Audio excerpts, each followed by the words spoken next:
La présentation de cet ouvrage du professeur Muyembe, ça dépeint réellement la personne. Une personne très attachante.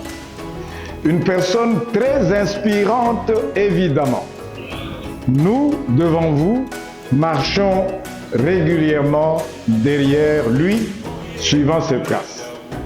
Il n'est pas jaloux de conseils à donner aux autres, parce que du haut de son piédestal, du haut de son âge, il regarde et écrit tous les jours une nouvelle page de l'histoire de la médecine dans ce pays.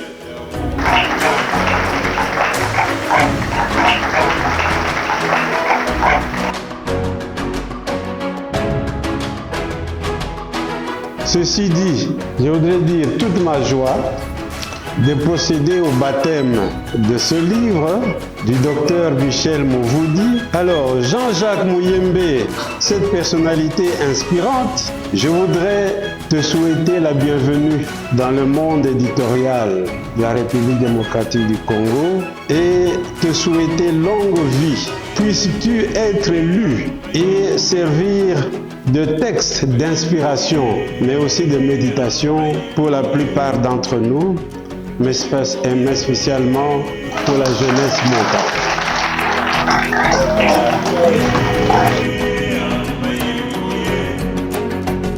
Merci mon cher Michel pour cette belle leçon de la vie qui consiste à honorer de leur vivant les fils et les filles qui ont mérité de ces grands pays dans divers domaines de notre vie en commun.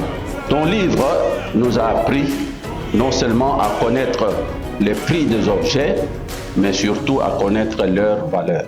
Un livre comme celui-là, mon cher Michel, est la plus belle récompense que le professeur émérite que je suis puisse recevoir au crépuscule de sa vie.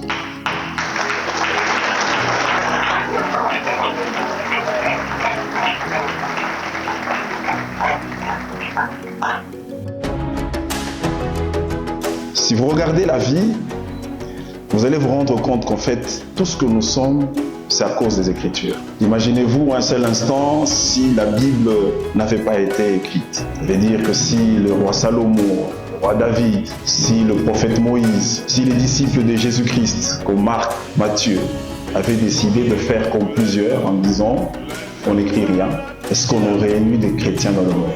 Imaginez-vous si les disciples de Mahomet n'avaient pas pris le temps de raconter ce qu'ils ont vu, entendu. On n'aurait pas eu de Coran.